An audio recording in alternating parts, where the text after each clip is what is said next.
Berdoa selesai. Baik, terima kasih Bapak Ibu sekalian. Selamat malam.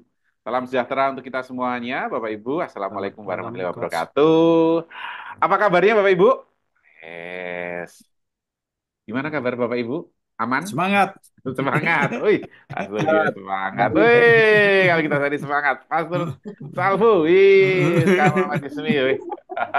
Bapak Ibu di ruangan ini bebas ya. Ini bukan bukan seminar ini ya. Kita ngobrol, maka kita leluasa saja untuk kemudian menyalakan mikrofon, kemudian kita saling bersautan bebas gitu ya. Selamat malam Ibu Zainatul Hayati. Ya, namanya perlu istirahat Bu, kurang sehat ya Bu ya. Oke, semoga segera sehat. Oke.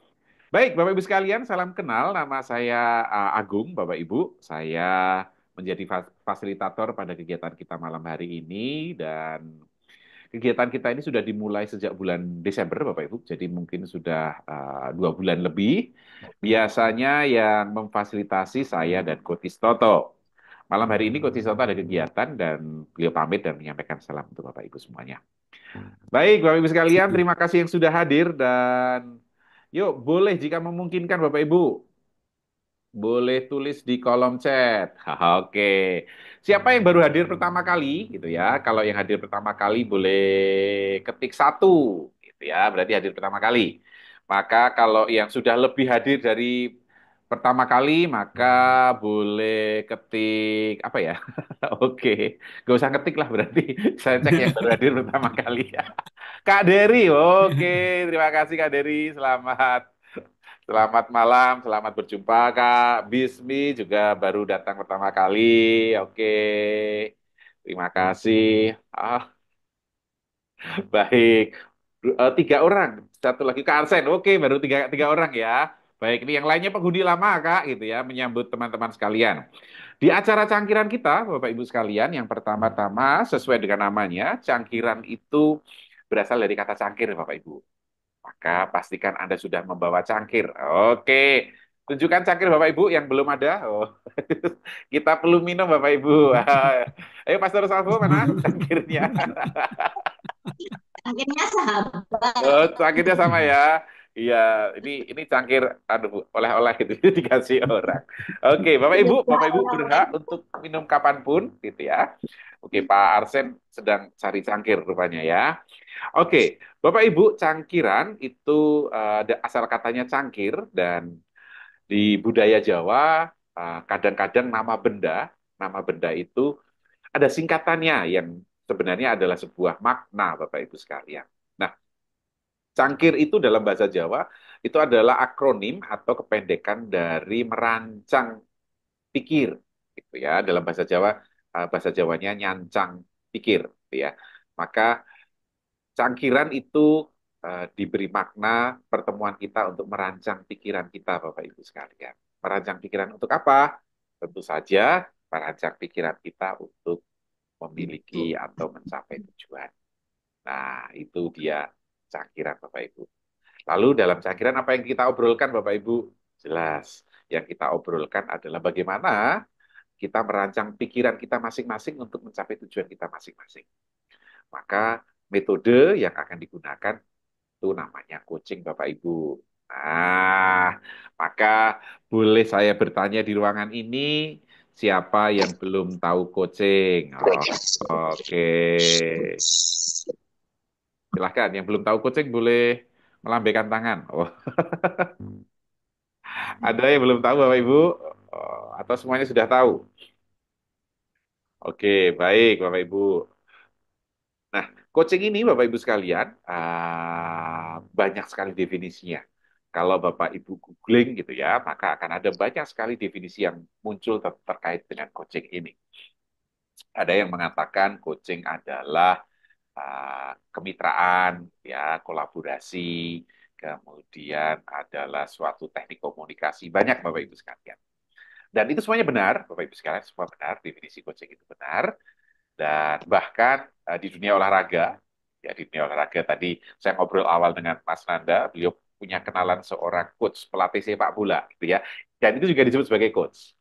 Itu juga mereka menyebut dirinya coach meskipun sebenarnya para pelatih olahraga itu tidak melakukan coaching, gitu ya. Mereka melakukan pelatihan atau training. Nah, maka Bapak Ibu di masyarakat coach Indonesia kita perlu memiliki definisi yang cukup jelas, gitu ya. Definisi yang cukup jelas ini dimulai dengan percakapan intensif. Apa itu coaching? Coaching adalah sebuah percakapan intensif. Jadi isinya percakapan, namun tidak sembarang percakapan. Isi dalam percakapan itu intensif. Artinya intensif itu tidak sekedar kita ngobrol, tidak seperti kita ngobrol ngobrol curhat gitu ya, ngobrolin apapun gitu ya, bukan. Tetapi lebih intensif dari sekedar ngobrol biasa. Maka coaching adalah sebuah percakapan intensif. Itu yang pertama. Lalu apa yang dicakapkan Bapak Ibu sekalian? Atau apa tujuan percakapan itu? Nah, di dalam coaching, tujuan percakapan adalah seorang coach, jadi percakapan ini antara dua orang, satu adalah coach yang melakukan coaching, dan orang yang kedua adalah klien, atau biasa dikenal dengan nama coachee. Seorang coach akan memfasilitasi coachee untuk menemukan tujuan, setelah ketemu, kemudian tujuannya diperjelas, setelah jelas, kemudian coach akan mengajak kliennya atau coachingnya untuk menyusun langkah-langkah yang detail dan efektif, dan kemudian akan mengelola sumber daya yang dibutuhkan untuk mencapai tujuan. Nah, kurang lebih definisinya seperti itu, Bapak-Ibu sekalian. Maka yang dibahas dalam sebuah sesi coaching, Umatnya. yang diobrolkan dalam sebuah sesi coaching, itu ada tiga. Satu tujuan, kedua langkah, dan ketiga sumber daya, Bapak-Ibu sekalian. Nomor satu, tujuan, dua langkah, dan ketiga sumber daya. Nah, topik kita malam hari ini, Bapak Ibu sekalian, kita membahas yang ketiga, sumber daya. Tentu saja, Bapak Ibu sekalian yang baru datang pertama, lah kok sudah langsung nomor tiga, gitu ya. Tenang, Bapak Ibu sekalian, rekaman video sejak kami pertemuan perdana itu sudah ada di deskripsi grup kita. Bapak Ibu boleh menyaksikan, gitu ya, menyaksikan video satu, dua, tiga seperti ini. Nanti ada bagian yang kita membahas tujuan, sudah ada Bapak Ibu. Kemudian ada bagian yang kita membahas langkah. Maka pada malam hari ini kita akan membahas bagian tentang sumber daya. Begitu Bapak Ibu sekalian. Oke, selamat datang Bang Raja. Wah, si Sumatera Utara udah Bang. Oke. Siapa lagi ya yang belum saya sapa ya yang sudah membuka kamera? Pak Dery, selamat malam, selamat datang Pak Dery. Selamat malam. Saya lupa, Pak Dery ini online dari kota mana Pak Dery? Bengkulu. Bengkulu ya. Oke, Iya, baik. Terima kasih Pak Dery. ya. Kemudian siapa lagi dia? Sudah kayaknya ya yang buka kamera sudah. Oke. Nah, maka Bapak Ibu sekalian, tiga hal itu tentang pengantar tentang coaching Bapak Ibu. Nah, apakah teman-teman yang baru pertama kali hadir atau yang sudah beberapa kali hadir ingin melakukan klarifikasi atau bertanya lebih jelas lagi tentang coaching? Silakan. Jika ada, bebas, silakan. Ada Bapak Ibu? Bu Olivia, Agustin, selamat malam Ibu. Aman Bapak Ibu? Tentang definisi coachingnya aman? Aman. Aman ya. Kalau aman boleh berikan jempolnya Bapak Ibu, biar saya tahu. Oke, Kak Diri aman, Pak Surgius aman, Pak Arsen aman, oke Bus. Dari aman, oke, baik. Thank you. Oke, baik. Itu coaching ya. Berarti dari sekian banyak definisi, definisi yang tadi saya sebutkan adalah definisi yang cukup jelas gambarannya, gitu ya. Jadi kalau definisi yang lain misalnya eh, sebuah kolaborasi, kemitraan, gitu kan, itu kan masih ambigu ya. Kolaborasinya seperti apa, kemitraannya macam apa, itu kan masih ambigu. Tapi kalau dengan definisi tadi, jelas apa yang dilakukan itu jelas. Oke, selanjutnya Bapak Ibu sekalian. Setelah kita paham tentang coaching dan yang dibahas dalam coaching adalah tiga pilar tadi, tujuan langkah dan sumber daya, maka kemudian kita perlu apa saja yang dilakukan dalam coaching dan apa yang tidak dilakukan dalam coaching gitu ya. Ada banyak Bapak Ibu sekalian, tetapi yang ringkasnya adalah di dalam coaching coach hanya bertanya Bapak Ibu. Jadi coach tidak memberitahu, tidak menggurui, tidak memberi konsultasi, tidak memberi mentoring, tidak memberi apa ya, tidak memberitahu gitu ya. Jadi isinya sesi coaching nanti, Bapak Ibu, itu isinya pertanyaan. Coach hanya bertanya. Apa yang ditanyakan? Ya tadi, tiga hal tadi. Tujuan, langkah, dan sumber daya. Itu yang ditanyakan. Maka coach tidak menanyakan hal yang lain. Hanya terkait dengan tujuan, hanya terkait langkah, dan hanya terkait dengan sumber daya. Itu. Jadi, kalau di dalam sesi coaching itu ada pemberitahuan. Jadi begini loh caranya, gitu ya. Maka itu bukan coaching. Maka coaching hanya bertanya. Dan Bapak Ibu sekalian, meskipun sama-sama bertanya, ada beberapa metode-metode lain gitu ya, yang sama-sama bertanya tapi bukan coaching Bapak Ibu. Contohnya wawancara gitu ya. Wawancara itu bukan coaching. Kenapa? Karena yang berkepentingan terhadap jawaban yang diwawancarai itu adalah pewawancaranya. Dia pengen tahu, betul ya? Oke, usianya berapa? Sudah berkeluarga atau belum? Penghasilannya berapa per bulan? Itu yang pengen tahu pewawancara, Bapak Ibu. Nah, di dalam coaching, coach itu tidak pengen tahu, Bapak Ibu. Loh, lalu ngapain bertanya? Pertanyaan-pertanyaan yang diajukan seorang coach itu untuk membantu kliennya berpikir, Bapak Ibu. Berpikir untuk apa? Berpikir tentang tujuan. Berpikir tujuan yang lebih jelas. Berpikir tujuan yang lebih detail. Berpikir tujuan yang lebih terukur. Itu yang dilakukan oleh seorang coach dalam sebuah sesi coaching.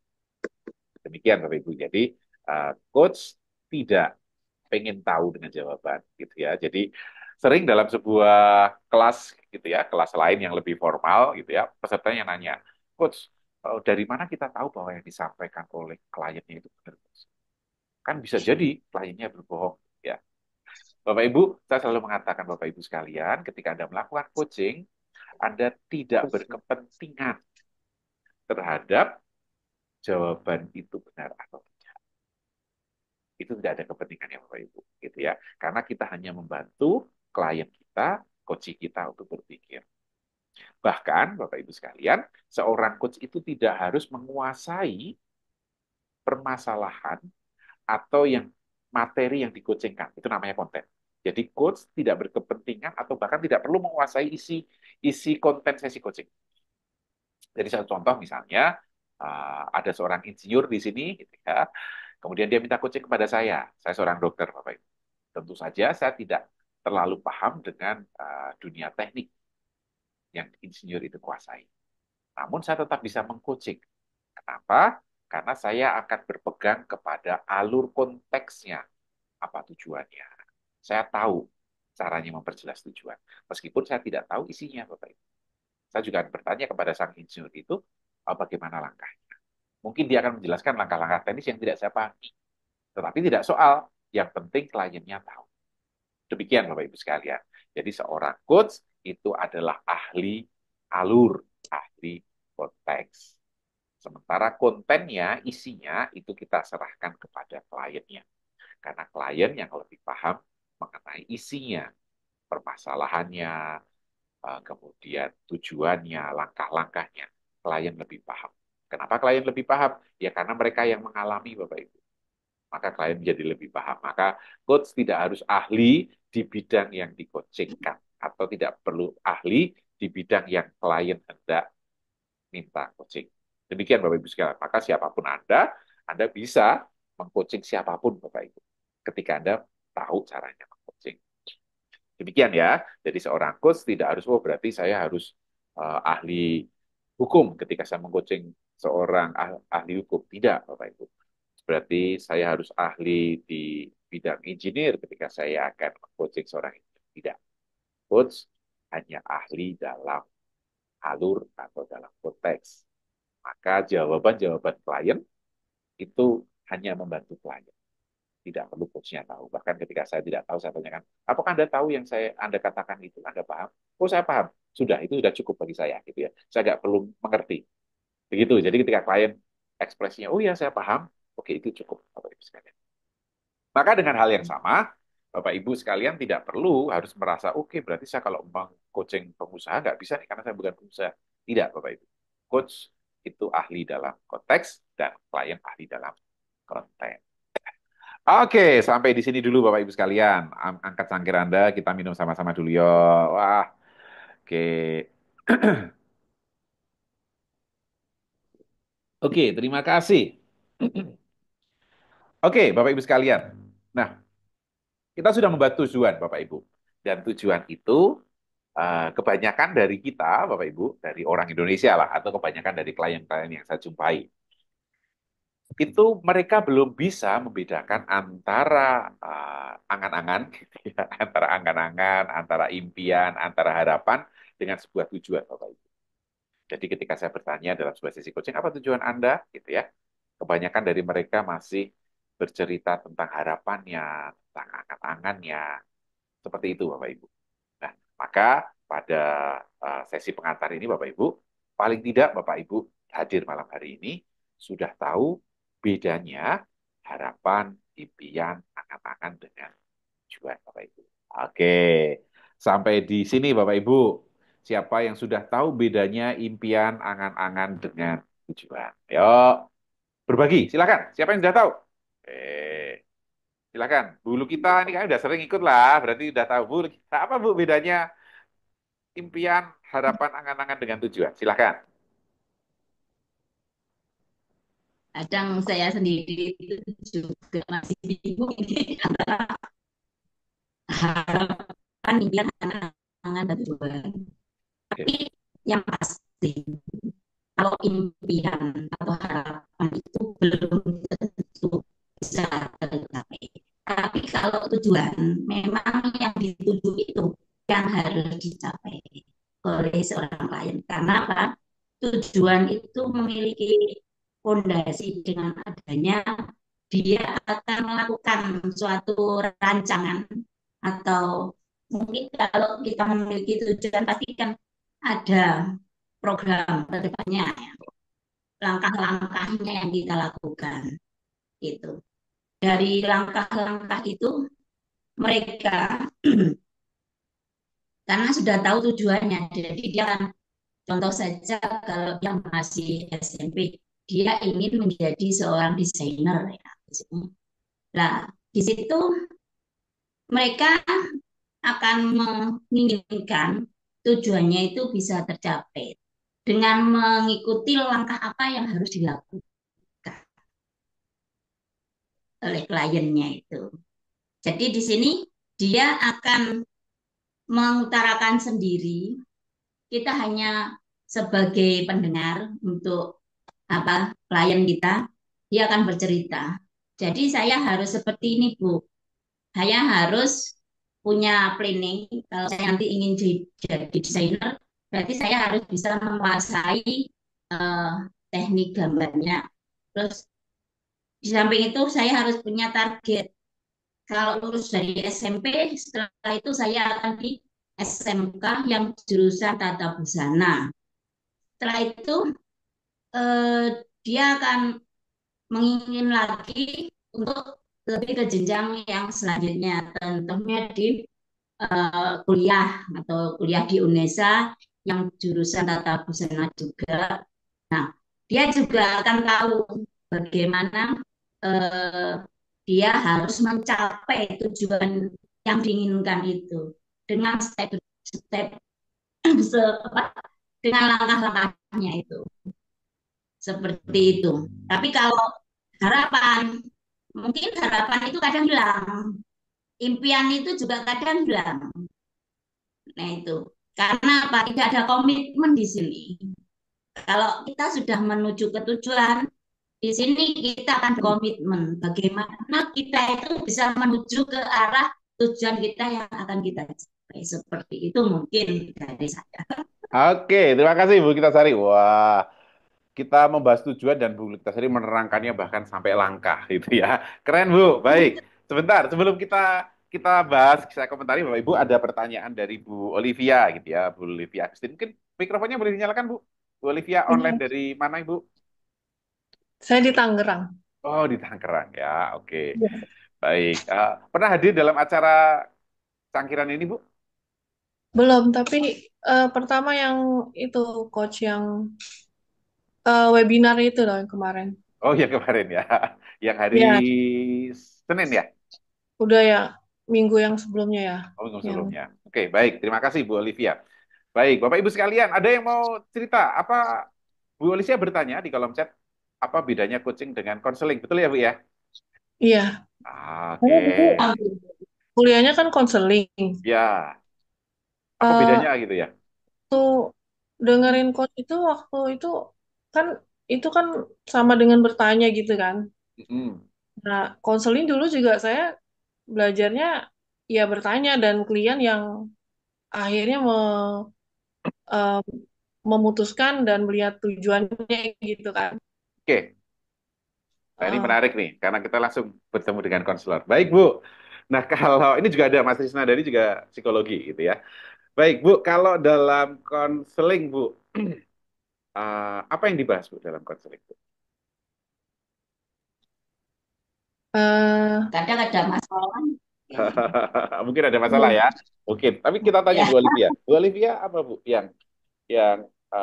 yang dibahas dalam konseling? Biasanya kan klien datang dengan permasalahannya ya kan. Oke, Nah, jadi dia di situ menceritakan permasalahannya, lalu oke, eh, konselor berusaha apa namanya? Ya sebenarnya sih bertanya juga gitu ya, bagaimana cara eh, klien mengatasi masalah tersebut dan bagaimana cara yang terbaik mengatasinya gitu loh, Mas. oke, baik. Oke, nah, oke. Bu Olivia Penasaran. sudah menerangkan gitu ya. Apalagi Bu, silakan keterangan tambahan. Ini tuh memperkaya teman-teman yang lain juga. Ada lagi yang dibahas dalam konseling. Eh, kan saya kan guru SD, Oke, tapi background saya kan bimbingan konseling coach. oke, ya, ya, Nah, tapi saya di sekolah saya ngajar ini bukan bukan guru bimbingan konseling. Cuman eh, saya suka aja gitu dengerin teman oke, misalnya. Mm, oke, oke, baik, baik Bu.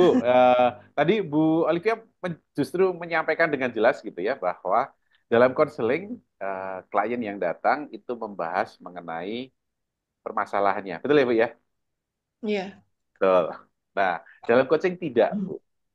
Dalam coaching yang dibahas tadi tiga hal. Satu tujuan, kedua langkah, dan sumber daya untuk mencapai tujuan. Jadi kalau klien datang kemudian, oke, saya punya masalah ini dan saya mau menyelesaikan masalah ini, maka itu adalah tujuan. Tetapi masalah tidak menjadi hal yang pertama-tama atau yang utama dibicarakan dalam sebuah sesi coaching itu. Coaching lebih banyak membahas tujuan yang terjadi di masa depan.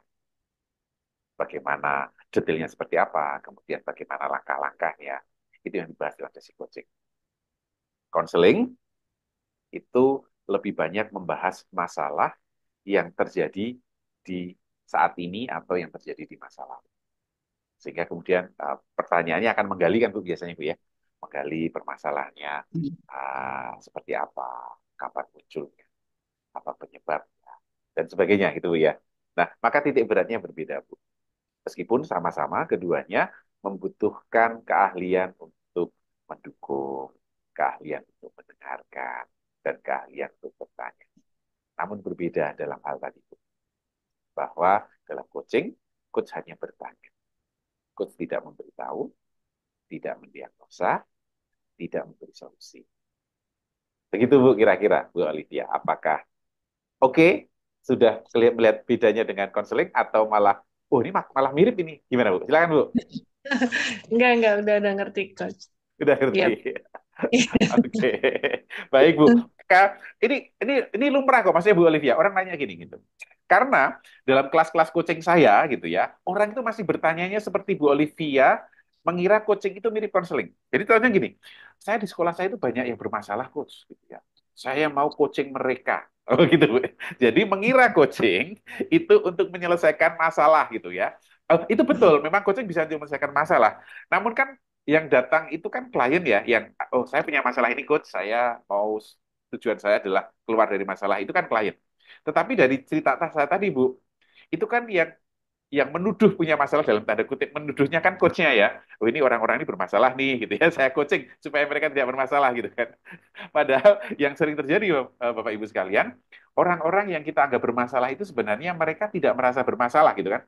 Jadi kan sulit ya. Jadi kita suruh datang terus apa masalahmu? Saya nggak punya masalah kok itu ya. Nah itu Bu. Jadi beberapa terima kasih untuk pertanyaannya dan ini menjadi hal yang perlu kita cermati gitu ya. Jadi coaching Bapak Ibu tidak selalu untuk orang yang bermasalah gitu. Justru saya sering bertemu dengan orang-orang yang mempunyai tujuan gitu ya. Saya punya tujuan nih coach. Nah, bagaimana caranya saya mencapai tujuan? Nah, itu yang dibahas dalam sisi coaching.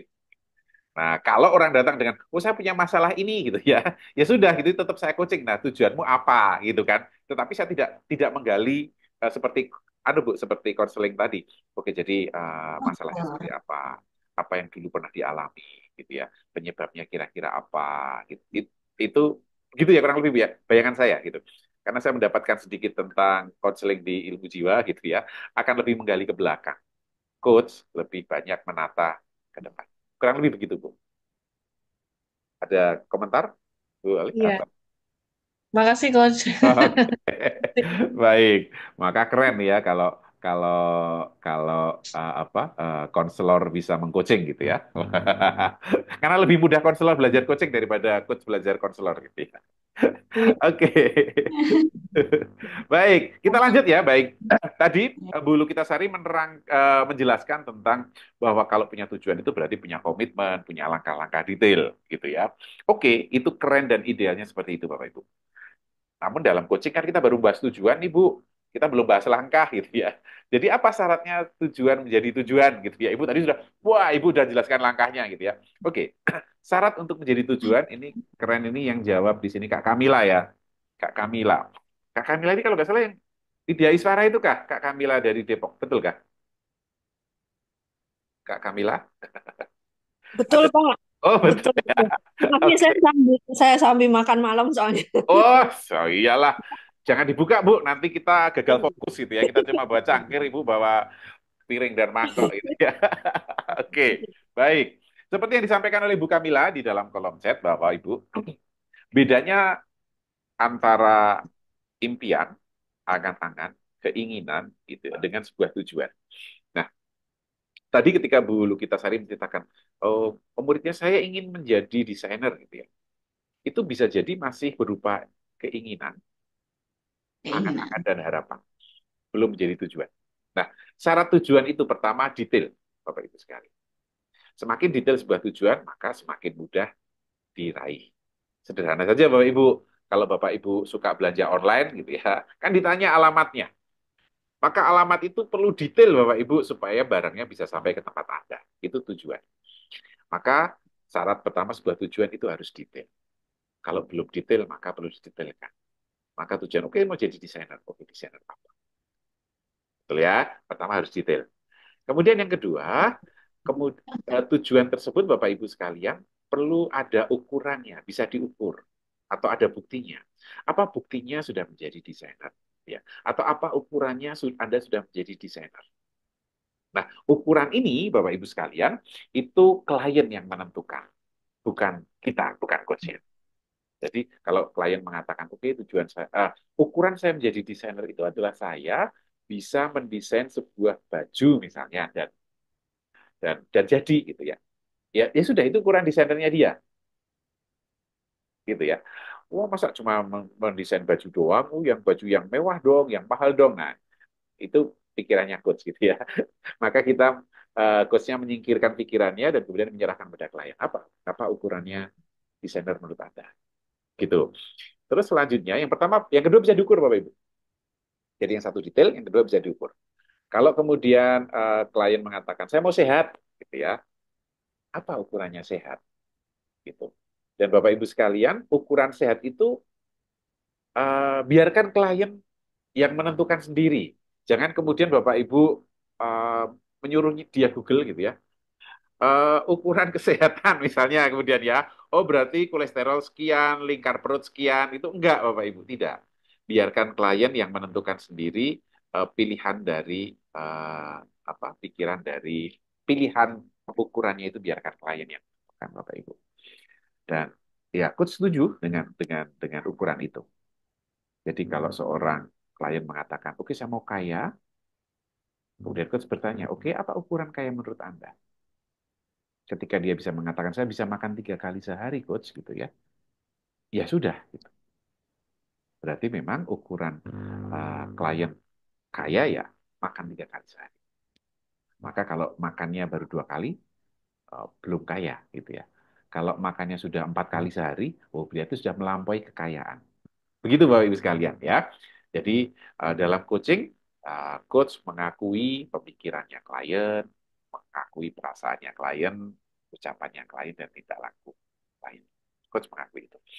Nah, berikutnya Bapak Ibu sekalian, tadi sudah naik yang syarat yang kedua ya. Satu detail, terus yang kedua terukur. Kemudian yang ketiga, syarat sebuah tujuan itu terjangkau. Terjangkau itu apa? Terjangkau itu satu, tujuan itu dalam kendali diri kita.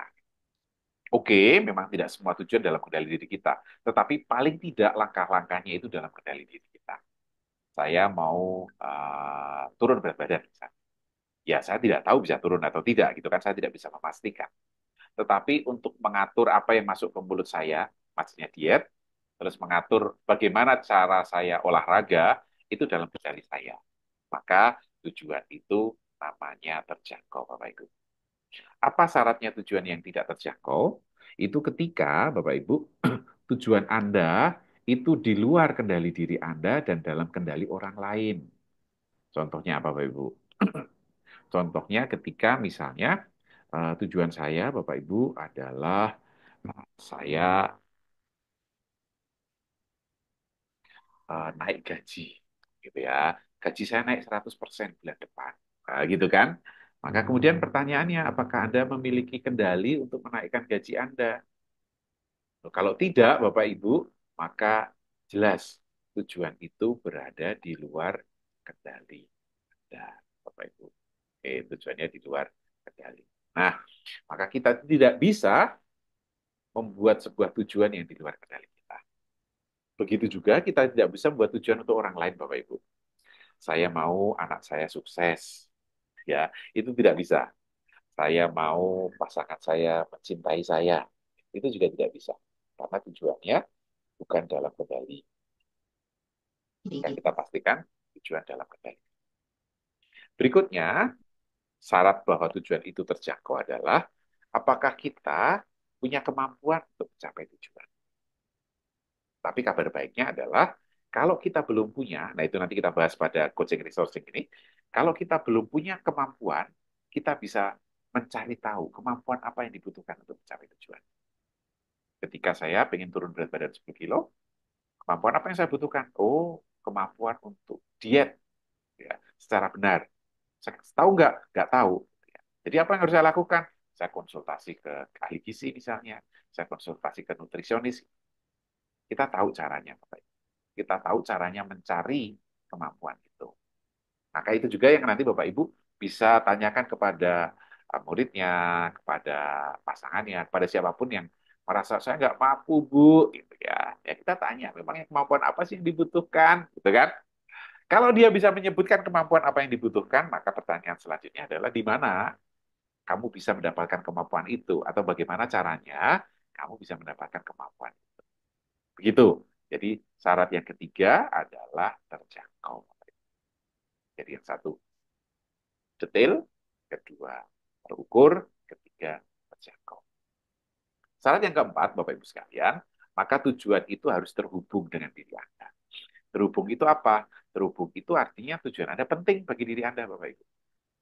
Karena kalau tujuan itu tidak penting, maka mudah sekali kita lupakan tujuan kita. Nggak penting-penting amat kok, ya. Maka pastikan tujuan Anda penting. Gitu ya. Dan yang terakhir, ini yang syarat yang paling mudah dikenali, Bapak Ibu. Apa syarat yang terakhir? Berwaktu, Bapak Ibu. Kapan tujuan Anda itu tercapai? Deadline-nya kapan? Itu berwaktu. Jadi tadi kalau kita sari mengatakan, oke tujuan anak didik saya jadi desainer kapan? Ya, nanti berarti kalau sekarang SMP mungkin 10 tahun lagi misalnya, udah dari tahun 2035 jadi desainer. Gitu. Tapi kalau misalnya mengatakan, oh saya jadi desainer bulan depan, gitu, maka langkahnya akan berbeda dengan langkah 10 tahun. Jadi itu Bapak sekalian, 5 syarat untuk sebuah tujuan. Membedakan dari angan-angan, maka pastikan satu, detail, kedua, terukur, ketiga, terjangkau, keempat, terhubung, dan yang kelima, berwaktu. Silakan Bu Kamila. Oh, ini sudah mau nanya, kayaknya udah selesai makan ini kayaknya ya. Oke, yang lain Bapak Ibu. Belum, Boleh, silakan. belum selesai Oh, makan belum masih selesai. kepengen tapi nggak apa-apa. saya Oh, oke, saya open cam dulu deh biar enak silakan. ngomong. Oke, silakan Bu Kamila. eh Tadi terkait dengan tadi kan bahwa tujuan itu harus eh, si coach ini punya kepentingan gitu ya dengan tujuannya. Nah, Yes. problem saya ini Pak, coach di di di kantor itu karena kebetulan saya Widya Iswara. Widya Iswara itu selain trainer juga sebagai coach. Nah, eh seringkali kalau yang dari kemarin, pokoknya dari minggu lalu saya simak gitu ya, perbincangan kita itu kan tujuan itu selalu muncul dari dirinya si coach kan. Betul. Problem di tempat saya itu karena saya mengcoaching orang-orang atau pegawai pemerintah ini yang notabene tujuannya itu sebenarnya itu bukan tujuan dia, tapi tujuan institusinya. Nah, itu sebabnya kenapa yang dulu pernah saya sampaikan juga di grup bahwa terus ketika terus digali dengan pertanyaan gitu ya.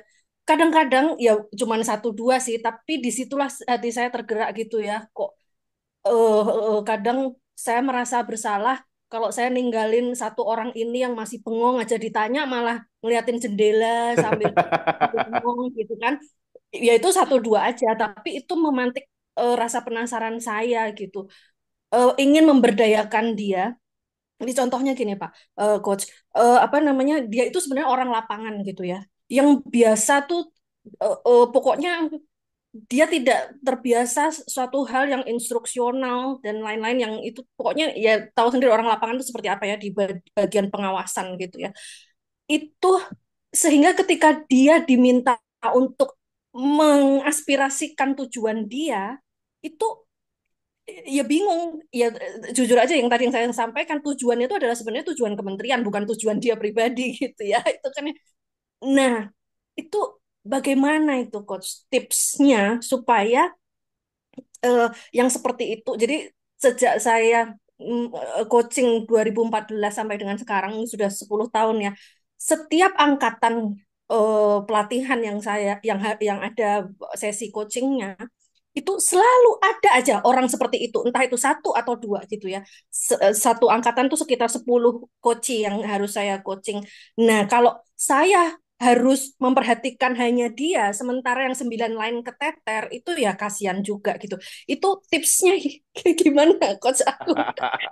Ini Terima tipsnya, kasih. ya terima kasih. Tipsnya adalah Bu Kamila butuh coaching dulu gitu ya. Butuh di coaching bagaimana menghadapi mereka.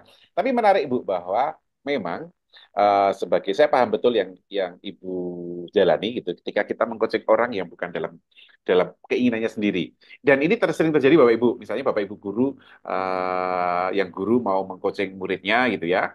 Ini bagaimana menaikkan nilai matematika gitu ya. Ternyata anaknya, Bu, saya tujuan saya mau liburan kok, Bu. Gitu ya. Ya ini kan jaka sembung naik ojek gitu ya, kagak nyambung cek gitu kan. Dan saya juga begitu Bapak Ibu sekalian. Ketika saya mengcoaching sebuah institusi gitu ya, tahun lalu itu saya mengcoaching koperasi Bapak Ibu. Saya bertemu dengan pengurus koperasi.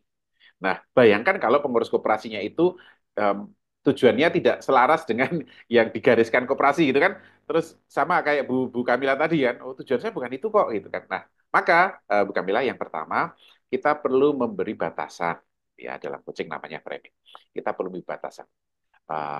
Saya lakukan ketika mengcoaching koperasi, baik Pak, Bapak tentunya memiliki tujuan, namun terkait dengan kemajuan koperasi yang Bapak urus ini, ya apa tujuannya Pak? Atau topik apa yang hendak Bapak sampaikan terkait dengan keberadaan koperasi Bapak saat ini? Konteksnya itu, Bu. Jadi kita perlu membatasi konteks sesi coaching kita supaya dia tidak, wah saya ini makin mau turun berat badan coach gitu ya. Oh ini turun berat badan ini kan tujuan pribadi gitu ya, bukan tujuannya institusi. Maka begitu Bu. Jadi sama kita perlu kasih framing gitu, ya, terkait dengan tujuan ini, ah, apa tujuan Anda. Tentu saja ketika tujuan itu masih, tadi kata Ibu masih bengong gitu ya, maka kadang-kadang Bu, memang coaching itu tidak serta-merta kliennya siap untuk di coaching Bu. Betul ya. Jadi kita tidak bisa untuk kemudian tiba-tiba menanyakan dengan tujuan. Meskipun dalam sesi coaching pertanyaannya yang pertama tentang tujuan. Tapi kita perlu mendukung dulu. Jadi kita bisa tanyakan bagaimana perasaan Anda, apa yang kamu alami, kemudian apa kesibukan. Itu sebagai sarana kita membangun trust antara coach dan klien. Nah, bahkan nanti dalam sebuah sesi coaching, itu coach perlu menanyakan kepada kliennya apakah Anda sudah siap untuk di coaching. Maka Oke. ketika klien mengatakan sudah siap, maka sesi coachingnya jalan Bu. Sebelum dia mengatakan siap, jangan dulu di coaching. Nah, persoalannya, persoalan berikutnya Ah, adalah Oke, bahwa sesi coaching dalam program kami itu ya. untuk pengembangan potensi diri itu terbatas waktu, Coach.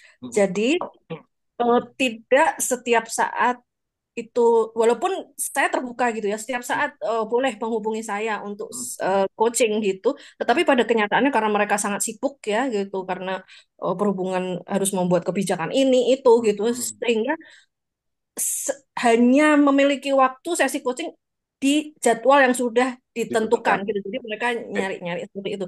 Nah, oke. kemudian kalau kita bertanya sudah siap atau belum, ternyata dianya belum siap. Itu bagaimana? Karena di output dari kegiatan utamanya itu adalah mereka harus menghasilkan inovasi. Ya, Pernah ada suatu kejadian di mana salah satu coach saya itu pokoknya pekerjaannya berantakan sekali gitu ya. Berantakan sekali itu bahkan eh, laporannya tuh tidak urut gitu ya. Ditanya oleh penguji itu dia tidak bisa menjawab begitu ya karena memang tidak dilakukan oleh dia ketika harus mengelola sumber daya itu, apalagi harus mengelola stakeholders yang begitu luas gitu ya. Nah, itu terus saya yang disalahkan. Jadinya malah ini coachnya ngapain? Ini nggak membimbing. Kan saya jadi serba salah. Ini malah curhat ya. Jadi malah gimana ya? Eh, saya sudah mencoba memberikan pengertian bahwa loh, sesi coaching itu saya bukan mentoring, saya tidak memberikan arahan kepada mereka gitu loh. Beda dengan mentoring, saya kalau saya tahu substansi mereka saya akan memberikan arahan. Tapi kalau coaching kan beda lagi. Tapi ya penguji bisa aja sih ngomongnya tuh seenaknya sendiri, mana pengujinya itu kan pasti pejabat-pejabat yang eselon tinggi gitu ya. Jadi saya udah ya ditelan aja dia. Nah itu tadi coach itu gimana ya? Saya oke. pusing. Kayak cara pertamanya memang kayaknya perlu pejabat eselonnya ikut kelas MCI Bu biar mereka paham coaching. Oh enggak lah, enggak. Tapi begini Bu, ini yang saya lakukan juga jadi ketika saya mengcoaching koperasi Ibu, itu tidak mendadak kemudian saya bertemu dengan koperasi dan kemudian mari kita lakukan sesi coaching. Tidak Bu, itu pasti ada pengantarnya. Nah, pengantarnya kalau yang saya lakukan itu dalam bentuk training. Dalam bentuk training. Jadi mereka paham betul programnya akan seperti apa, mereka paham betul cara membuat tujuannya itu apa, begitu ya. Bahkan kriteria tujuan yang Ibu tuliskan itu adalah bagian yang kami ajarkan di dalam training. Gitu. Jadi memudahkan gitu ya. Oh, nanti yang akan kita tanyakan tentang ini, tentang ini, tentang ini. Atau ketika Ibu kan juga Ibu Dewi kan, berarti kan juga mengajar kan. Jadi oke, tentang inovasi itu ini, syaratnya ini. Oke. Nah, setelah pasca training itu, baru kemudian kami melakukan coaching. Jadi mereka sudah punya frame-nya, sudah jelas coaching ini konteksnya ngapain sih gitu ya. Itu jelas mereka letak coaching itu di mana, dalam keseluruhan program itu ada di mana. Begitu itu yang sharing yang saya lakukan terkait dengan coaching coaching Terima yang kasih, coach. iya. Coaching yang dalam bingkai kepentingan institusi gitu, Bu. Gitu. Nanti bolehlah nanti lebih detail kan Ibu ada di grup GCI 14 ya. Nah, nanti bisa bisa nanti Ya, kita benar, diskusi lebih benar, lanjut benar. ya. Ya, ya, terima kasih kok. Ya, baik. Terima kasih Bu Saya Kamila. lanjut makan lagi. Keburu dingin itu Bu ya. Ya, ya. Oke, baik Bu. Oke, baik Bapak Ibu sekalian. Tadi diskusi menarik tentang coaching. Jadi bagaimana meletakkan coaching dalam seluruh rakyat. Jadi betul Bapak Ibu sekalian. Dan itu kadang-kadang terjadi tidak dalam konteks yang lebih kecil. Saya pernah kejadian suami datang kepada saya mau dong istri saya yang di coaching, gitu ya, yang bayar suaminya, yang punya tujuan suaminya, gitu ya, yang dikocengkan istrinya, gitu kan. Nah ini Bapak Ibu sekalian ini kan, wah ini berarti yang punya tujuan siapa, gitu kan. Nah itu yang perlu kita jelaskan. Jadi pastikan Bapak Ibu 5 hal tadi detail, terukur, terjangkau, terhubung dan berwaktu. Maka yang tadi Bu Lukitasari, bagian mana yang belum uh, muridnya tadi yang belum ada bagiannya boleh didetailkan, gitu ya, diberi ukuran, kemudian dipastikan punya kemampuan, terus kemudian itu penting buat muridnya dan yang terakhir kamu. Nah, setelah ini clear Bapak Ibu sekalian, setelah ini semuanya angan-angan harapan tadi clear menjadi sebuah tujuan, baru kita menyusun langkah Bapak Ibu. Jadi langkahnya apa? Tentu saja kan tidak tidak mendadak sekarang SMP besok pagi bangun jadi desainer kan? Pasti ada step langkah-langkahnya. Nah, langkah terdekat apa? Jadi saya biasanya dengan Pak Risnanda melakukan ini gitu ya untuk anak-anak sekolah gitu kan, anak sekolah berdinamika sama kami gitu ya. Mulai dari bagaimana membuat cita-cita dan cita-citanya itu kita detailkan dengan cara tadi detail, terukur, kemudian terjangkau, terhubung dan berwaktu. Mereka sudah membuat bahkan sudah punya gambarnya gitu. Saya besok mau jadi apa gitu ya. Nah itu cara untuk mereka mengenali tujuan. Nah setelah itu kemudian kita buatkan langkahnya. Kita ajak mereka membuat langkah. Oke, kalau sekarang kamu SMP maka langkah terdekat. Oh lulus Pak, oke lulus. Setelah lulus langkah berikutnya apa? Gitu sehingga mereka menyusun langkah-langkahnya sendiri sampai nanti mencapai tujuan. Itu langkahnya Bapak Ibu sekalian. Oke ya, itu tentang langkah. Nah, maka dalam langkah Bapak Ibu perlu kita memastikan mana langkah yang efektif, mana langkah yang tidak efektif. Nah, bagaimana kita tahu langkah efektif atau tidak efektif Bapak Ibu? Ya tahunya ketika langkah kita itu mendekatkan kita ke tujuan, itu efektif. Ketika langkah kita tidak mendekatkan kepada tujuan, bahkan menjauhi, itu langkahnya tidak efektif. Maka Bapak Ibu sekalian, sebelum kita menyusun langkah, yang perlu kita miliki adalah tujuan. Itu yang perlu kita miliki tujuan dulu dan apa ukurannya. Sehingga setiap saat kita bisa mengukur apakah kita mendekati tujuan atau malah kita menjauhi tujuan. Sederhana itu Bapak Ibu. Jadi kalau misalnya, oh saya olahraganya adalah jalan kaki, maka setelah jalan kaki saya timbang apakah jalan kaki ini membuat saya turun berat badan atau tidak. Oh ternyata tidak. Oh ternyata setelah jalan kaki saya makannya banyak. Misalnya, berarti langkah ini tidak efektif karena tidak mendekatkan saya ke tujuan. Maka saya perlu ganti langkah yang lain. Itu. Maka Bapak Ibu, nanti tugasnya coach adalah cek langkah-langkah mana yang efektif dan langkah-langkah mana yang tidak efektif mengacu kepada tujuan. Oke, itu langkah. Dan yang ketiga adalah sumber daya atau resourcing, Bapak Ibu. Nah, ini yang sebenarnya topik kita pada malam hari ini adalah itu, tentang resourcing. Oke, apa itu sumber daya, Bapak Ibu? Wah, kadang-kadang orang bertanya, sumber daya itu apa ya? Sumber daya alam, sumber daya manusia, gitu ya. Bapak Ibu, sumber daya itu mudahnya adalah apa yang membantu memudahkan langkah kita untuk mencapai tujuan. Itu sederhananya itu. Jadi apapun gitu ya, apapun yang bisa memudahkan kita dalam melakukan langkah untuk mencapai tujuan. Itu namanya sumber daya, Bapak Ibu. Jadi clear, maka kebayang Bapak Ibu, kalau saya mengatakan demikian, apapun yang memudahkan langkah kita untuk mencapai sumber daya. Maka boleh tulis di kolom chat Bapak Ibu, apa yang Bapak Ibu terpikir tentang sumber daya ini. Silahkan, yuk tuliskan di kolom chat. Kalau kita mengatakan sumber daya adalah segala sesuatu yang membantu langkah Bapak Ibu mencapai tujuan, maka apa? Gitu ya. Silahkan, Bu Kamilah fasilitas ya. Tepatnya apa Bu? Fasilitas apa nih? Yo, apa tepatnya Bapak Ibu? Apa yang ada masuk sebagai sumber daya? Jadi jelas nih. Oh, apa sumber dayanya apa nih?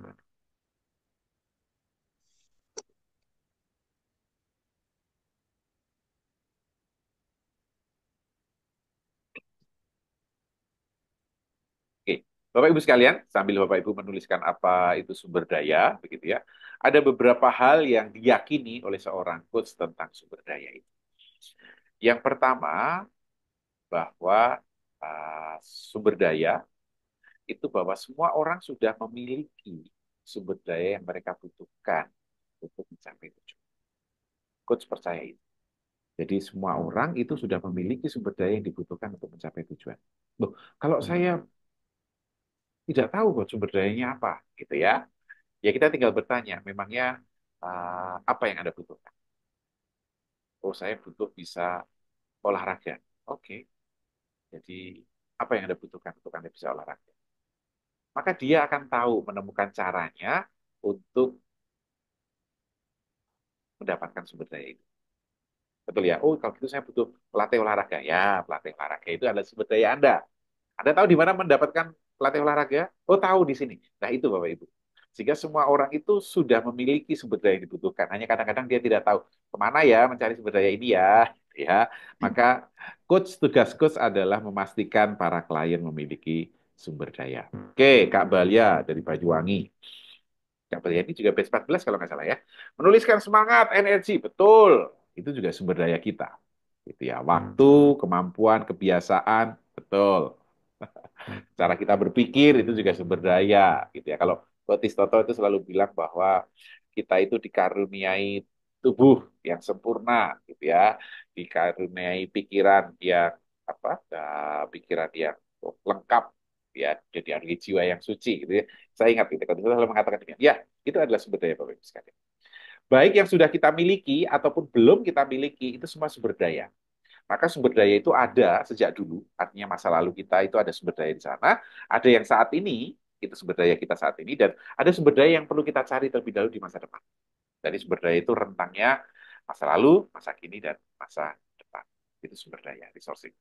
Nah, apa saja yang termasuk sumber daya yang Bapak Ibu sebutkan tadi, yang sudah menjadi milik kita internal, itu ya kemampuan, kebiasaan, cara berpikir, tubuh, pikiran, itu yang sudah kita miliki, uang, gitu ya, ataupun sumber daya yang di luar, maaf, sumber daya yang di luar diri kita, lingkungan, gitu ya, kemudian apa apa tadi nih, yang di luar diri, oh fasilitas, gitu ya, teman, gitu ya, betul Kak Kamila betul, intrinsik dan ekstrinsik, sesuatu yang dari dalam maupun sesuatu yang dari luar, itu semuanya adalah sumber daya. Dan berikutnya yang para coach yakini adalah satu, tidak ada orang yang tidak berdaya. Gitu ya. Tidak berdaya itu artinya memiliki sumber daya. Tidak ada orang yang tidak berdaya. Yang ada adalah uh, orang yang uh, apa? There's no unresourceful people. Ya, tidak ada orang yang tidak berdaya. Yang ada adalah pikiran yang tidak berdaya, Bapak Ibu. Jadi tugasnya coach adalah mengarahkan pikiran klien untuk memiliki sumber daya dengan cara seperti tadi. Saya nggak punya apa-apa, lah kamu butuhnya apa? Kan gitu kan? Jadi kita tahu. Jadi ketika klien mengatakan saya tidak berdaya, oke, memang kamu ingin berdaya apa? Apa yang ingin Anda dayakan? Nah, baru kemudian kita tanya, di mana kamu bisa mendapatkan sumber daya itu? Maka para coach sangat percaya klien sudah memiliki semua sumber daya yang dibutuhkan untuk mencapai tujuan. Oke, demikian Bapak Ibu, ini tentang resourcing coaching atau sumber daya. Maka tentu saja Bapak Ibu, kalau tiba-tiba kita berbicara tentang sumber daya, maka Bapak Ibu membalik urutan coaching. Maka hasilnya biasanya tidak sesuai. Nah, sekarang kamu punya apa? Saya nggak punya apa-apa. Oh, sudah pasti Anda nggak bisa sukses. Oh, kamu nggak punya apa-apa. Kan gitu kan? Nah, itu ketika orang berpikir mulai dari sumber daya, Bapak Ibu. Oh ya jelas saja gitu ya, nilaimu jelek begini kok mau masuk perguruan tinggi. Nggak mungkin. Nah, itu ketika orang mulai dari sumber daya Bapak Ibu.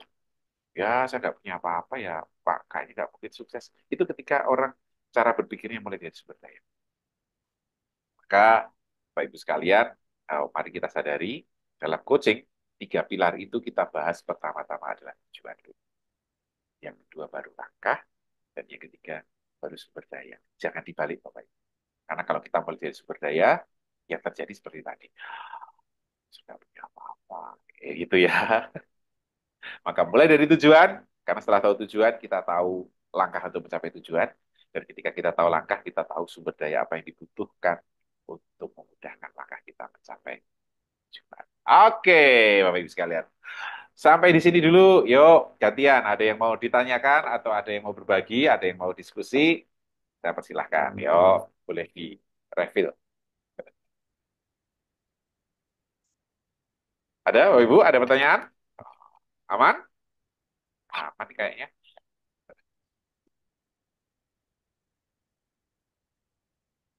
Ada yang mau ditanyakan? Aman. Oh ya, kalau aman sudah selesai sudah. Sudah gitu ya. Oke, dan ini untuk para coach, eh, saya bantu mengingatkan gitu ya. Maka akan ada 5 percakapan dasar coaching. Yang pertama adalah clarity, coaching clarity. Kita perlu memperjelas semuanya terlebih dahulu. Kemudian yang kedua, setelah jelas, maka mudah bagi kita untuk membuat keputusan. Maka berikutnya adalah coaching decision, coaching membuat keputusan. Betul ya? Coaching clarity, kemudian yang kedua coaching decision. Setelah membuat keputusan, oh, tujuan saya ini nih. Oke, maka kita baru membuat rencana atau langkah. Maka yang ketiga adalah coaching planning. Ya, jadi kita perlu merencanakan. Nah, setiap langkah ini tidak bisa ditukar-tukar. Ya. Jangan membahas langkah dulu ketika semuanya belum jelas, gitu ya. Jangan membahas sumber daya kalau dia belum membuat keputusan. Jangan membahas planning kalau dia belum membuat keputusan. Oke, setelah planning, Bapak Ibu sekalian, maka kemudian planning kan membahas langkah ya, langkah kita apa saja. Maka para coach sekalian, kita membahas sumber daya apa yang dibutuhkan dalam mengeksekusi langkah-langkah kita. Ini coaching sourcing. Masih ada satu lagi, coaching change. Ya, nanti kita bahas pada pertemuan selanjutnya. Oke, sampai di sini Bapak Ibu sekalian. Ada yang hendak bertanya? Kalau tidak, ya sudah selesai lah pertemuan malam hari ini. Gitu. Kita boleh melanjutkan dengan makan malam. Oh, udah ya. Kak Kamila sudah ya makan ya. Kita yang belum. Ada yang mau bertanya Bapak Ibu? Coach, saya ingin bertanya sedikit. Aduh, Mas Sergius Ini, nih. Silakan Mas Sergius. ini saya agak terganggu juga dari tadi itu dia dari awal kalau bicara bagaimana kalau coach berbohong ya. Oke. Ya bahwa kita juga tidak bisa membuat satu justifikasi bahwa dia bohong, benar. Betul, Saya betul. sepakat itu.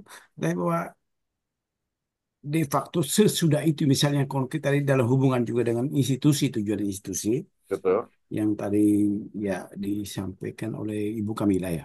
Yang dalam hubungan dengan itu misalnya yang konkret dalam filenya saya misalnya kalau siswa yang kita dampingi sementara institusi punya menetapkan sebuah tujuan mewajibkan semua yang masuk dalam bingkai ini Ya. tetapi karena dia mati-matian mau tinggal dalam bingkai itu dia terpaksa bohong itu dia begini berarti tujuan sebentar itu kita coaching apakah dengan itu coaching juga bisa membuka blog ya macam itu atau membongkar hal-hal seperti itu yang menjadi pertanyaan saya.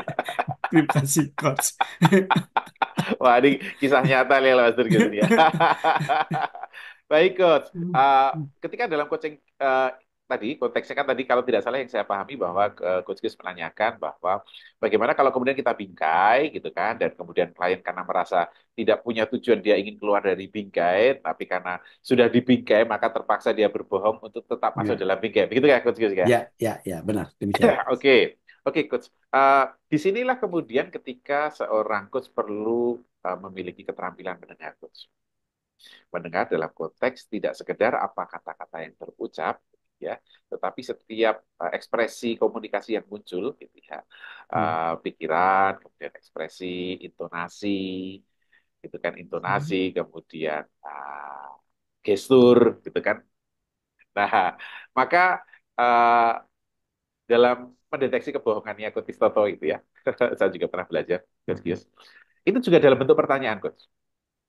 Jadi ketika bisa mengatakan, oke, saya siap, saya akan tetap dalam jalur ini. Nah, ketika Pastor Gius mendengar dia dan menatap dia saat mengatakan itu, dan dia ada perbedaan dari sebelumnya, Coach, maka Coach boleh melakukan pertanyaan klarifikasi. Ketika kamu menjawab itu, saya melihat ekspresimu seperti ini, saya mendengar intonasimu berbeda, atau apapun itu, Coach. Nah, kemudian boleh ditanyakan, apa tepatnya yang sedang kamu pikirkan? Nah, di situ kemudian kita diam, Coach. Jadi kita menunggu, gitu ya. Kita menunggu dia menjawab, gitu.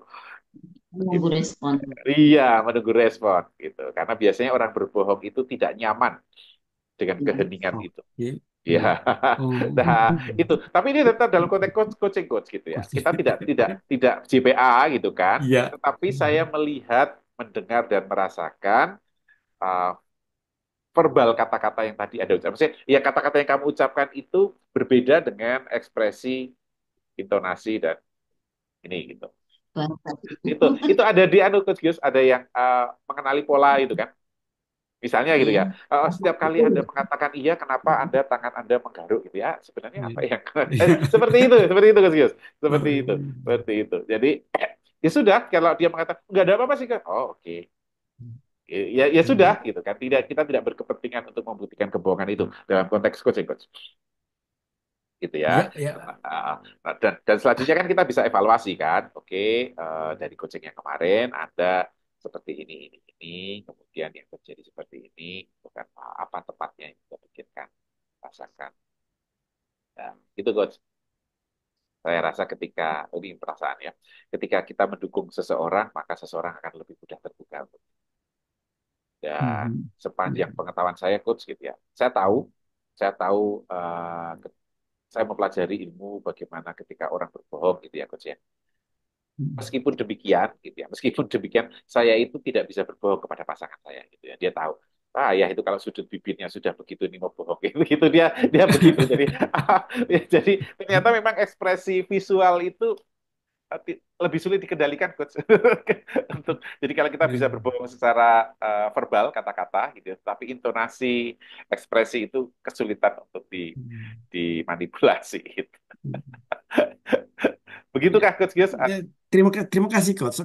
Saya justru dilemanya bahwa kita membaca ya dari mimik, dari cara berbicaranya sekian, tapi juga saya tetap berpegang menghindari JPA itu. Betul. Maka kita klarifikasi, masuk batasnya itu saya rasa berat. Ya, itu yang kemudian kita klarifikasi kan. Ketika Anda tadi mengatakan tetap teguh, gitu ya, saya melihat badan Anda bergoyang, gitu ya. Tepatnya apa sih yang dipikirkan? Atau ketika kamu mengatakan siap, gitu ya, tetapi nada intonasi kok tidak seperti biasanya. Ada apakah? Gitu. Nah, itu kan. Itu sih, Coach. Oke, terima kasih banyak. Kita tidak JPA, kita kan klarifikasi gitu kan. Kalau mau kok saya haus gitu ya. Oh ya sudah minum gitu ya. Nah, setelah minum kita tanya lagi gitu kan. Dan jika masih iya ya oke, artinya ada sesuatu gitu. Gitu. Nah, nanti kalau setelah selesai coaching kan boleh coach gitu kan, setelah selesai coaching gitu ya. Gitu. Setelah sesi coaching kan boleh kemudian diselesaikan secara kekeluargaan gitu ya. Secara keluargaan. Oke. Terima kasih banyak, Coach. Terima kasih, Mas Gius. Bapak Ibu tidak perlu tidak perlu merasa apa. Ini bicara apa sih gitu, tenang Bapak Ibu, kita minum yang kita butuhkan saja gitu ya. Kalau Bapak Ibu merasa butuh ya silahkan diminum, kalau Bapak Ibu tidak merasa butuh tidak perlu. Selamat datang Pak Bambang Heksanto, kayaknya sudah dari tadi ya. Iya. Sekaligus saya mungkin juga mau memberi mengomentari apa ya. Mengomentari gini ya. Ya, gini Pak Mas Agung ya. Ini Pak Estoto beberapa hari ini nggak kelihatan ya. Anjay, beliau ada Eh, kegiatan. Oke. Eh, saya kalau punya statement atau punya komen seperti ini, apakah salah atau enggak, nanti mohon di ini ya, diberi komen ya di Pak Kris ya. Jadi beberapa kali saya mengikuti acara ini, coaching ini saya jadi paham apa itu coaching ya. Dan saya coba kaitkan dengan apa yang waktu itu saya peroleh di bangku kuliah ya. Itu kalau di sana dulu saya mendapatkan satu pelajaran itu namanya coaching and counseling. Jadi nampaknya counseling itu tidak bisa dipisahkan dari coaching gitu loh.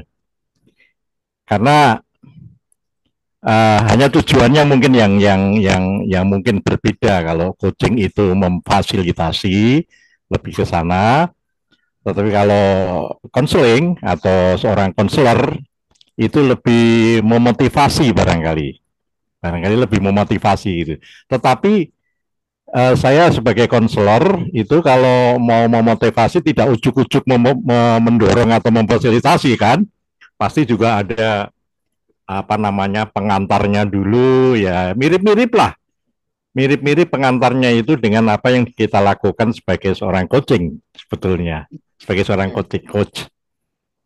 Nah, mirip-mirip lah gitu loh. Jadi dan saya kira juga dalam pertemuan beberapa hari ini itu saya melihat juga seorang coach pun juga ya sedikit banyak memberikan dorongan atau memberikan motivasi pada coachingnya gitu. Jadi saya boleh bilang 11-12 lah ini apa namanya coaching dan counseling ini gitu. Jadi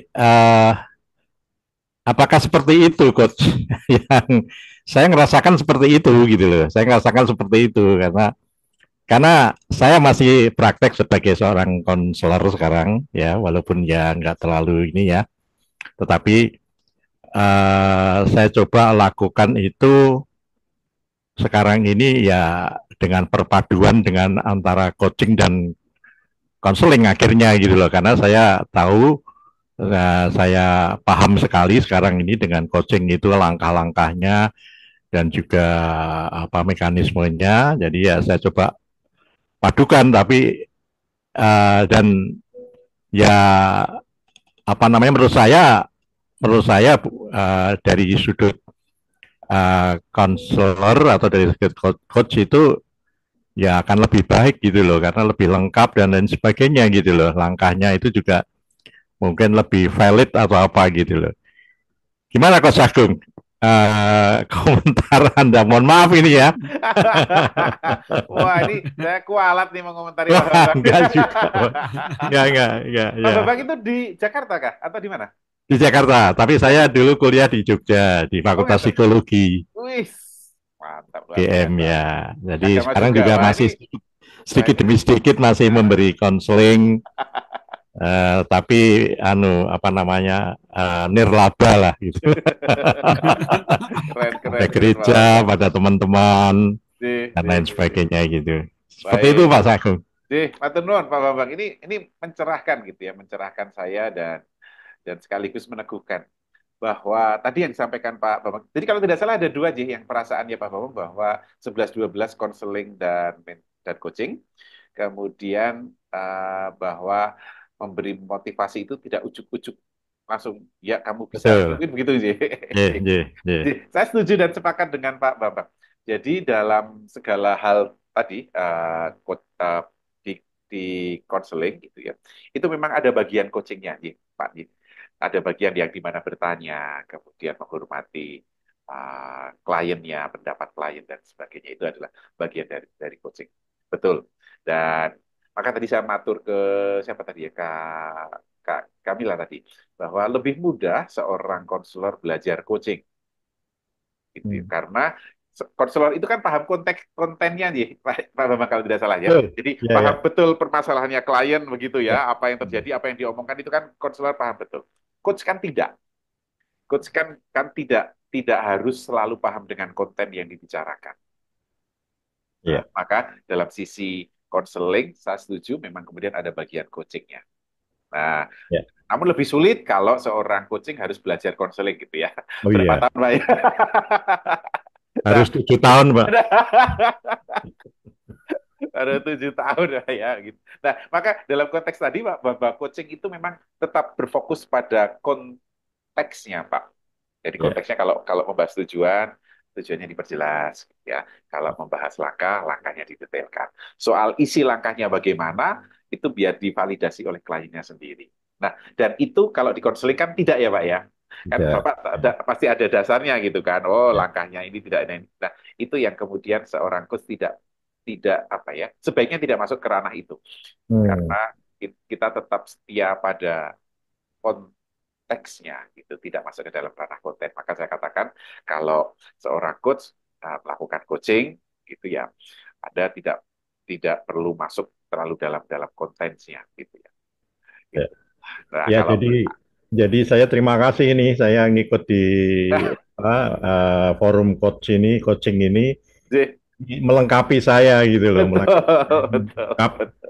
apa yang menjadi permasalahan dari si klien-klien saya ini supaya saya itu memberikan apa namanya konselingnya itu lebih lebih akurat ya, lebih tepat gitulah. Kira-kira seperti itu aja. Matur nuwun ini orang-orang hebat nih merendah masuk Terima ya. kasih, saya Terima yang kasih terima Pak kasih Pak Istoto. Istoto, Pak Agung ya.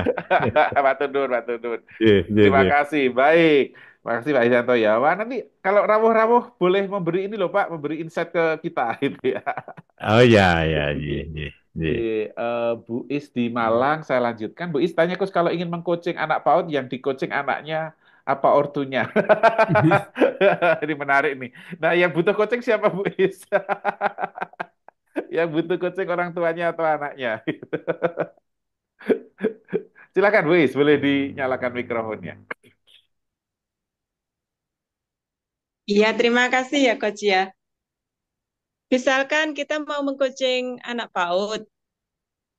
Nah, itu berarti kita ditanya butuh coaching, maksudnya untuk apa biar anak ini lebih pinter. Misalkan kita ingin anak didik kita di tahun 2025 bulan Juni itu anak bisa bisa kognitifnya bisa maksimal semua. Seperti itu gurunya. Otomatis seperti itu yang punya tujuan siapa, Coach? Gurunya atau Gurunya. anaknya? Gurunya. Yang Yang punya ya, tujuan yang punya gurunya. tujuan itu gurunya, Bu. Yang punya tujuan gurunya. Gurunya. Iya, maka yang di-coaching gurunya betul. Maka Iya, kalau Ibu Loh, di-coaching Bu Is akan saya tanya, oke, baik. Berarti apa ukurannya maksimal kognitifnya? Saya akan bertanya ke Ibu. Terus kemudian tadi waktunya sudah ya, waktunya sudah. Hanya kemudian saya tanya ukurannya maksimal kognitifnya apa? Kalau itu sudah jelas, maka saya akan bertanya ke Bu Is, lalu langkah-langkahnya seperti apa? Nah, langkah-langkah ini kan berarti langkah yang Bu Is lakukan, bukan anak-anak lakukan, gitu ya. Yang, oh ya, saya kemudian akan Iya. meminta anak-anak apa, saya mengajarkan apa, supaya anak-anak ini, kan itu ibunya berarti, bukan bukan bukan muridnya, gitu, Bu. Itu konteksnya seperti itu. Nah, kalau kemudian Ibu mengatakan, oke, salah satu langkah coach adalah Berarti dari orang tua ya, Coach. ini dari gurunya. Kalau tadi Bu mengatakan punya tujuan, itu kan gurunya ini, berarti yang di-coaching gurunya. Iya Iya. tuh. Nah, kalau Ibu kemudian mengatakan bahwa Berarti gurunya itu statusnya sebagai iya. kalau tadi Ibu mengatakan bahwa ya, saya punya tujuan bahwa di tanggal sekian, tahun sekian, semua siswa saya kognitifnya maksimal begitu ya. Nah, itu kan berarti yang punya tujuan Ibu kan. Berarti Ibu menjadi klien. Iya.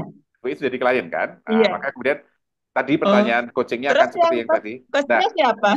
Nah, kalau kemudian ya coachnya self coaching berarti kalau kalau kecuali nanti minta siapa jadi coach itu, coach Gius atau saya gitu menjadi coachnya, ya saya coaching gitu ya. Nah, Terus ketika ibu mengatakan, oke langkah-langkahnya seperti ini, dan di antara langkah itu adalah misalnya melibatkan orang tua, misalnya Bu ya, untuk langkah-langkah ibu, dan kemudian saya akan bertanya, oke, melibatkan orang Iya, tua dalam konteks apa? Gitu ya. Oh, supaya mereka tahu caranya eh, membantu anak-anaknya misalnya gitu ya. Nah, mungkin metodenya apa Bu yang cocok untuk orang tua? Bisa jadi bukan coaching. Oh, ini kayaknya training tentang parenting atau apa-apa begitu Bu. Atau bahkan mengajari orang tua tentang coaching itu iya, ya ya tidak soal gitu. Tapi kemudian bahwa yang bertanggung jawab atas tujuan itu kan ibu, bukan bukan bukan orang tua gitu ya, kan ibu gitu sebagai sebagai guru iya, sebagai iya. iya gitu Bu. Nah, kalau kalau orang tua menjadi klien gitu ya. Nah, ini yang kemudian banyak juga jadi pertanyaan Bapak Ibu sekalian. Bagaimana sih orang itu tahu tentang coaching sehingga mereka butuh untuk di coaching gitu kan? Kan kan itu yang terjadi Bu. Orang-orang itu kayaknya butuh coaching tapi kok nggak minta coaching gitu ya. Ini kok kayaknya coaching ini penting Iya, untuk orang iya. tua, kok orang tua nggak mau belajar coaching gitu. Nah, maka Ibu, Ibu yang pertama kali perlu adalah men, mensosialisasikan tentang coaching dan manfaat. Jadi kemudian bisa Ibu bercerita, misalnya manfaat coaching pada bertumbuh kembang anak PAUD atau peran orang tua dalam membantu tumbuh kembang anak PAUD melalui coaching. Nah, Ibu menerangkan itu dulu. Ketika kemudian orang tua tertarik, wah saya mau nih caranya bagaimana, gitu ya. Nah, baru Ibu coaching mereka karena mereka datang ke Ibu dengan sebuah tujuan. Tapi kalau berharap, uh, ayolah mereka paham gitu, biasanya sih nggak begitu yang terjadi. Begitu, Bu Is, apakah oke?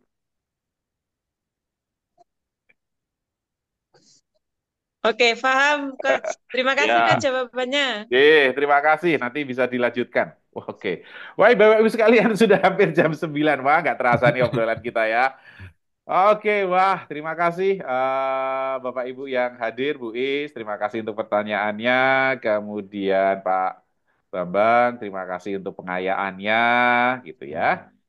Kemudian Pastor Gius, terima kasih untuk memperkaya Bu Is, gitu ya. Oh, ini ada komentar dari Bu. Tujuannya karena objeknya di luar jangkauan guru. Oke. Eh, Oke, objeknya di luar maka kemudian dikembalikan tadi, Bu, tadi yang Bu Kamila, maka pertanyaannya dikembalikan apa yang akan Anda lakukan. Dan kita sering dalam dalam sebagai seorang coach, klien kita begitu. Tujuannya saya mau pasangan saya lebih mencintai saya. Ya.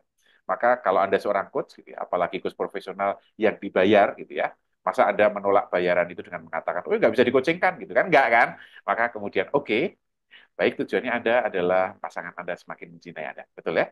Oke, baik. Lalu apa yang bisa Anda lakukan untuk pasangan Anda mencintai Anda? Jadi kita kembalikan kepada klien. Jadi bukan mereka harus bagaimana, gitu ya, tetapi klien harus bagaimana supaya mendapatkan itu. Maka dalam hal yang sama, Bu Is juga akan saya tanyakan. Jadi apa yang perlu Bu Is lakukan supaya murid-murid Anda bisa seperti itu. Begitu. Iya. Jadi langkahnya tetap dalam kendali, meskipun tujuannya sebagian tidak dalam kendali. Gitu, Bu Kamila. Ada komentar?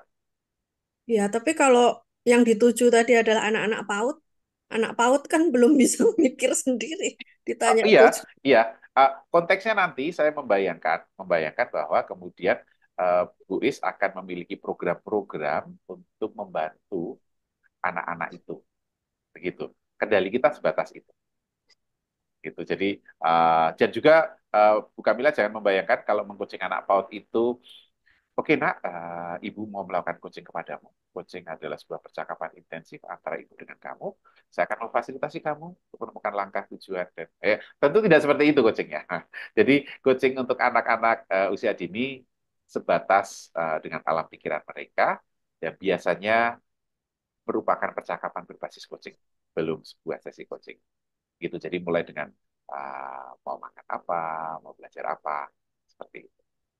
Oke, baik Bapak Ibu sekalian. Aduh, sudah tepat pukul 9. Terima kasih untuk kehadirannya dan boleh kita apa ya, kita bundeli, kita ikat kembali apa yang kita bicarakan pada malam hari ini. Yang pertama, bahwa coaching adalah membahas tentang tujuan.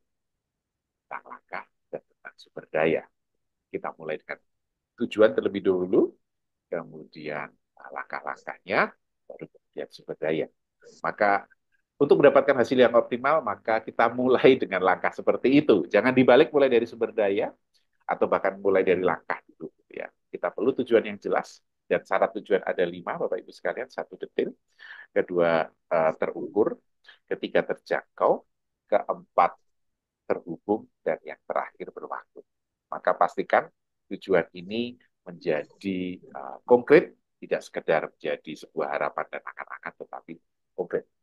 Nah, setelah konkret, kemudian kita akan membahas langkah. Lebih mudah memiliki tujuan yang konkret, baru kemudian membahas langkah. Kalau tujuannya belum konkret, maka biasanya langkah-langkahnya ngambang dan blunder. Nah, setelah membahas langkah, maka kita akan mengetahui sumber daya apa yang dibutuhkan untuk memperlancar langkah kita. Dan sumber daya itu bisa ada dalam diri kita, bisa ada di luar diri kita. Itu yang perlu kemudian kita lakukan tentang sumber daya. Dan sumber daya itu, Bapak Ibu sekalian, filosofinya adalah semua orang sudah memiliki sumber daya. Kalaupun dia tidak merasa memiliki atau belum memiliki, dia akan tahu di mana dia bisa mendapatkan sumber daya. Demikian Bapak Ibu sekalian, kita sudah sampai pada coaching resourcing. Masih ada satu lagi pembahasan seri coaching, 5 percakapan dasar coaching, yaitu coaching perubahan. Nah, mungkin kita bisa bahas minggu depan atau minggu selanjutnya. Baik Bapak Ibu sekalian, terima kasih untuk kehadirannya, terima kasih stay sampai akhir gitu ya. Apresiasi untuk Anda setinggi-tingginya. Mari kita menundukkan kepala sejenak, mensyukuri kebersamaan kita, berdoa, dipersilahkan.